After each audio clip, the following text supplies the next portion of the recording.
ஓம் சாந்தி. என்னோட இனிமையான பரிவாரத்துக்கு வணக்கம். இன்றைக்கி நம்ம அப்பா முக்கியமாக சொல்ல போகிறது என்னென்னா, மகா கும்ப மேளானா என்ன, அதோட உண்மையான ஆன்மீக விளக்க பற்றி நம்ம இன்றைக்கி தெரிஞ்சுக்க போகிறோம்.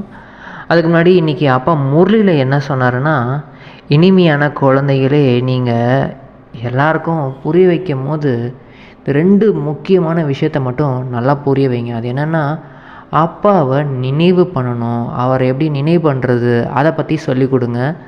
அப்புறம் 84 பிறவி சக்கரத்தை பற்றி சொல்லுங்கள். இதுலேயே எல்லா கேள்விகளுக்கும் அவங்களுக்கு பதில் கிடச்சிரும்.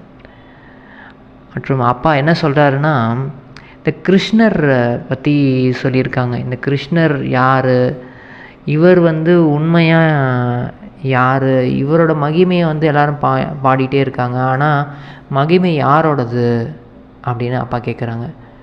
மகிமை ஒருத்தரோடது மட்டும்தான். ஏன்னா நிராகாரமாக இருக்கிறவர் ஒரே ஒரு பரமபிதா மட்டும்தான். ஸ்ரீ கிருஷ்ணருக்கு நிராகாரமாலாம் கிடையாது. அவருக்கு உடம்பு இருக்குது. அவரோட மகிமை தனி. அவருக்கு மகிமையே இல்லைன்னு கிடையாது. அவருக்கு மகிமை இருக்குது. ஆனால் அவருக்கு உடம்பும் இருக்குது. நிராகாரமானவர் பரம்பிதா, பரமாத்மா, சிவ தந்தை. அவரோட மகிமை தான் ஸ்ரீ கிருஷ்ணருக்கு போட்டுட்டாங்க. அப்புறம் இன்னொரு கேள்வி என்னென்னா, நீங்கள் குழந்தைகளே நீங்கள் கிராமமாக போய் ஒரு விஷயத்தை பற்றி புரிய வைங்க அப்படின்றாரு. அது என்னென்னா, அப்பா சொல்கிறாங்க, குழந்தைகளே, மனிதனிலிருந்து தேவதை ஆகணும்னா என்ன பண்ணணும், இந்த விஷயத்தை முதல்ல நல்லா புரிய வைங்க. அப்புறம் ஸ்தாபனை எப்படி நடந்துகிட்ருக்கு, இந்த விநாசம் இப்போ நடந்துகிட்ருக்கு. ஆனால் ஸ்தாபனையும் ஒன்று நடந்துகிட்ருக்கு. அதை யார் நடத்தி வச்சிட்ருக்கா, அந்த ஸ்தாபனை யார் பண்ணிகிட்ருக்கா, அதை எப்படி பண்ணணும், அதை பற்றி சொல்லி கொடுங்க. அப்பா கேட்குறாங்க, ஒரு பாட்டு ஒன்று இருக்குது குழந்தைங்களே, அதாவது தாயும் நீயே தந்தையும் நீயே அப்படின்னு ஒரு பாட்டு. அந்த பாட்டு பாடிட்டே இருக்கும் போது கொஞ்ச நேரத்தில் படகோட்டியும் நீயே அப்படின்னு வருது. குழந்தைங்களே, அது தப்பு. அது தவறான ஒரு விஷயம். புத்திசாலி குழந்தைங்கள் அதுக்கு முன்னாடியே நிப்பாட்டிடுவாங்க. ஏன்னா இது அப்பாவை இன்சல்ட் பண்ணுற மாதிரி இருக்குது. அதாவது இது உண்மை கிடையாது. ஸோ இந்த சாஸ்திரம் வேதம்லாம் இருக்குது. இந்த வேதம் சாஸ்திரத்துலேயே ரொம்ப அதாவது உயர்ந்தது எதுனா பகவத்கீதை. பகவத்கீதை யார் சொன்னான்னு கேட்டால் ஸ்ரீ கிருஷ்ணர்ன்னு சொல்கிறாங்க. ஆனால் ஸ்ரீ கிருஷ்ணர் நிராகாரமாக இருக்கார், அவர் கிடையாது. ஆனால் நிராகாரமாக இருப்பவர் சிவ பாபா தான். அதை நீங்கள் இப்போ நல்லா புரிஞ்சுக்கிட்டீங்க. அவங்களுக்கு சொல்லி புரிய வைக்கணும் அப்படின்னா அவங்களுக்கு நல்லா தெளிவாக சொல்லுங்கள். அதாவது ஸ்ரீ கிருஷ்ணர் சத்தியுகத்தில் வாழ்ந்தார். அதுவும் அவர் சின்ன குழந்தையாக இருந்தார். ஆனால் அவர் ஆத்மா தானே, அந்த உடம்புல இருந்தது ஒரு ஆத்மா. அந்த ஆத்மாவுக்கு அழிவு கிடையாது. அடுத்தடுத்த பிறவி எடுக்கிறாரு. அடுத்த பிறவிலேயே அவருக்கு வேறு ஒரு பேர் இருக்கும். இந்த மாதிரி 84 பிறவி எடுக்கிறாரு. கடைசி பிறவியில் ஒரு சாதாரண தாத்தாவாக இருக்கார். அவரோட உடம்புல தான் சிவ பாபா இறைவனே வராரு. ஏன்னா அவருக்கு உடம்பு வேணும் நம்மளுக்கு இந்த ஞானத்தை சொல்கிறதுக்கு.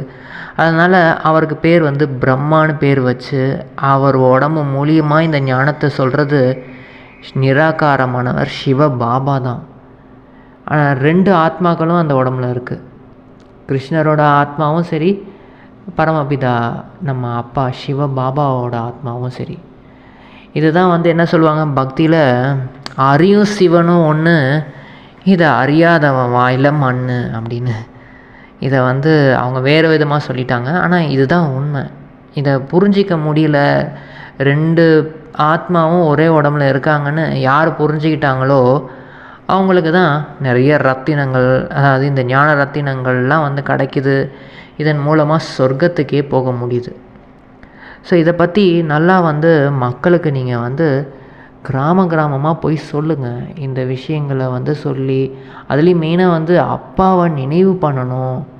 ஏன்னா இவ்வளோ துக்கம் அடைஞ்சிட்ருக்கோம், ஆத்மாவோட சார்ஜ் கம்மியாயிட்டே வருது. ஸோ நினைவு பண்ணணும் நல்லா அப்பாவை. மற்றும் இந்த 84 பிறவி சக்கரத்தை பற்றி நல்லா சொல்லிக் கொடுங்க. கிராமங்களில் போயிட்டு நீங்கள் சொல்கிறீங்க, படங்களை வந்து காமிக்கிறீங்க அப்படின்னா நிறைய படங்கள் இருக்கணும்னு அவசியம் கிடையாது. மெயினாக இந்த ஸ்ரீ லக்ஷ்மி நாராயணன் இவங்களோட படம் ஒரு படம் இருந்தாலே போதும். அந்த ஒரு படத்துலையும் நீங்கள் வந்து சொல்லலாம், அதாவது இவங்கள மாதிரி ஆகணும்னா இந்த படிப்பு வந்து படிக்கணும். அவங்களும் வந்து அப்படியே வந்து ஸ்ரீ லக்ஷ்மி நாராயணன்லாம் ஆகலை. அவங்களுக்கு வந்து தெய்வீக குணங்கள் வந்து வளர்த்துக்கிட்டாங்க. அது எப்படி அப்படின்றத நீங்கள் வந்து கற்றுக்கணும் அப்படின்னு சொல்லுங்கள். சில பேர் நிறைய ரொம்ப ஆர்வமாக இருப்பாங்க, தெய்வீகமாக ஆகணும்னு ஆர்வமாக இருக்கிறவங்களுக்கு வந்து நீங்கள் என்ன சொல்லுங்கள், இன்னொரு நாள் அடுத்த நாள் வாங்க. ஏன்னா இது வந்து நீங்கள் வந்து ஒரு நாள்லேயே நீங்கள் வந்து முடிச்சிடக்கூடாது. இந்த மாதிரி நீங்கள் பட விளக்கம்லாம் வைக்கிறீங்கன்னா ஒரு 8-10 நாள் வந்து வைங்க. அப்போ தான் வந்து அடுத்த நாள் சொல்லி அவங்க வருவாங்க. ஒரே நாளெல்லாம் புரிஞ்சிக்க முடியாது.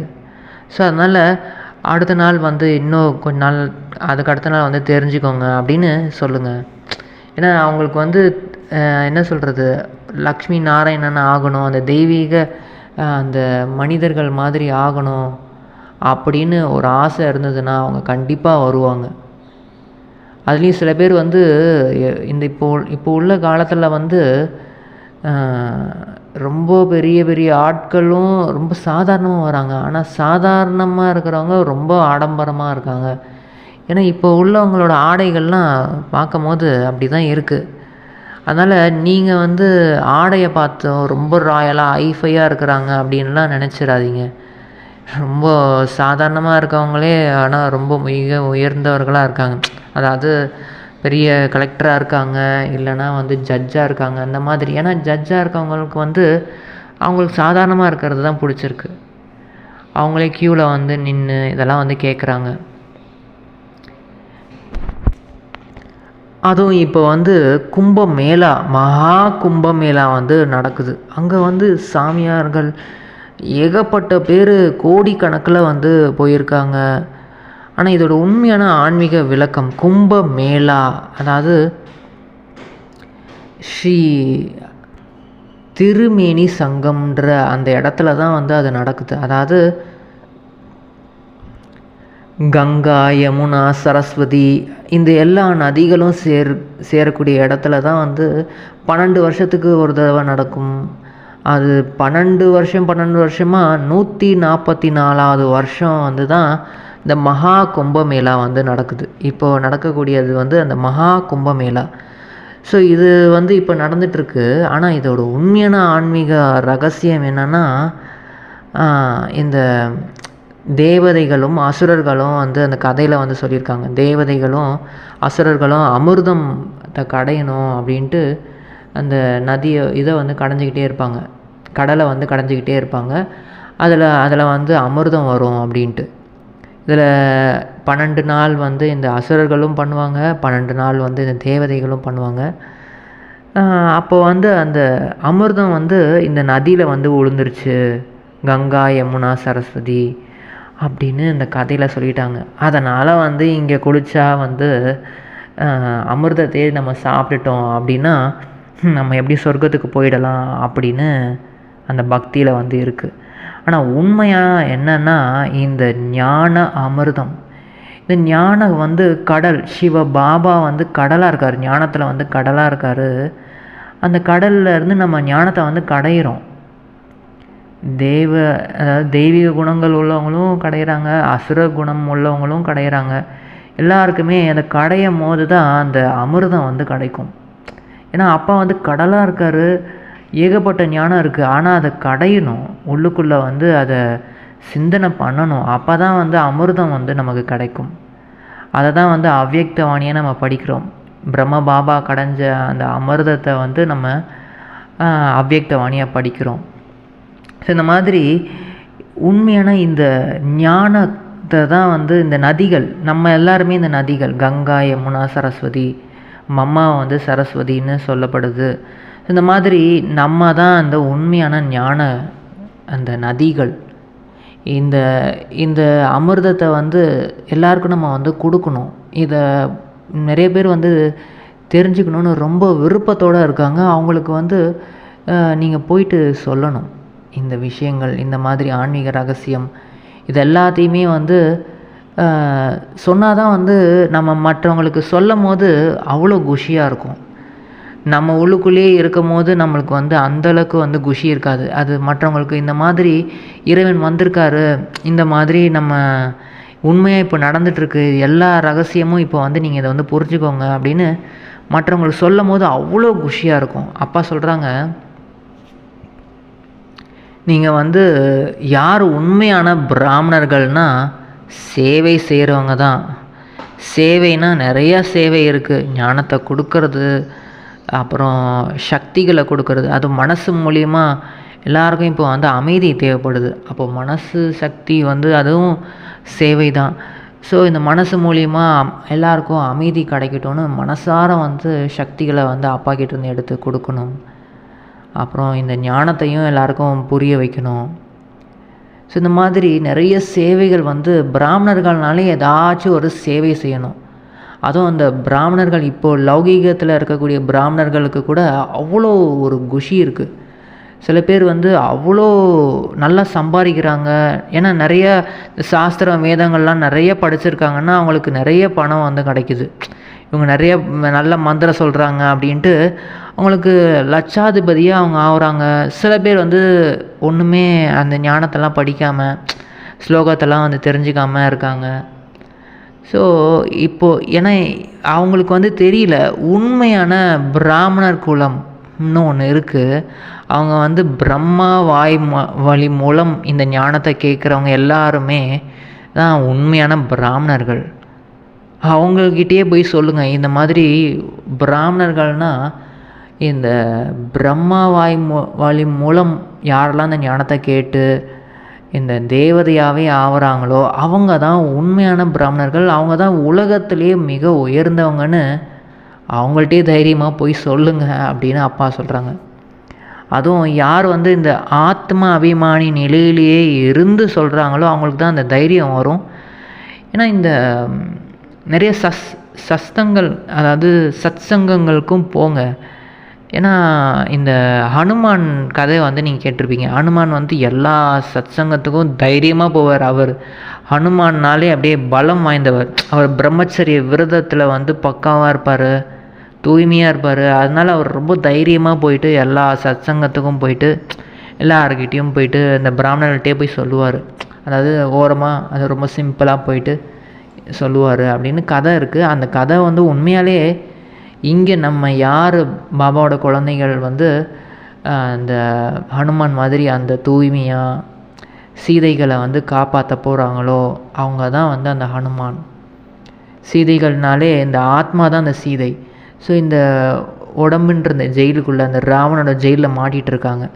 ஸோ இந்த மாதிரி நீங்கள் போய் சொல்லுங்கள் அப்படின்னு அப்பா சொல்கிறாங்க. இந்த உலகத்திலே மிக உயர்ந்தவர் ஒரே ஒரு பகவான் தான். ஆஸ்தியும் அவற்றிருந்து தான் கிடைக்கிது. மற்றவர்கள் எல்லாருமே படைப்புகள் தான். குழந்தைங்களுக்கு வந்து அப்பா சொல்கிறாங்க, நீங்கள் வந்து சேவையில் வந்து உங்களுக்கு ஆர்வம் இருக்கணும். ஏன்னா நீங்கள் ராஜ்யம் செய்யணும் அப்படின்னா பிரஜைகளையும் நீங்கள் தானே உருவாக்கணும்.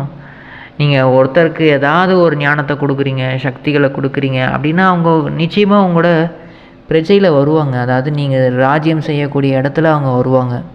அதுலேயும் முக்கியமாக அவங்களுக்கு வந்து என்ன சொல்லுங்கன்னா, கடைசி நேரத்தில் வந்து நீங்கள் அப்பாவை நினைவு செஞ்சீங்கன்னா அதே மாதிரி ஆயிடுவீங்க.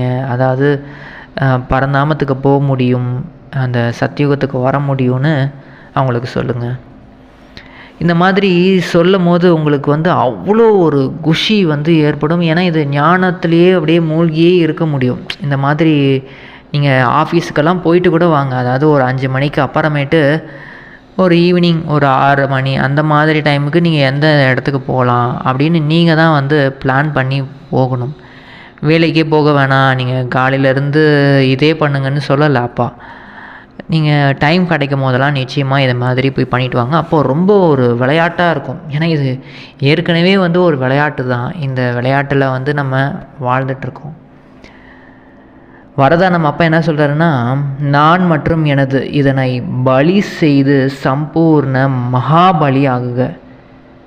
எல்லைக்குட்பட்ட எந்த மனிதர் மற்றும் பொருள் மீது உள்ள பற்று இது என்னோடது, இந்த நான் யார் தெரியுமா அப்படின்னு இதை வந்து முழுசாக வந்து பலி கொடுக்கணும்.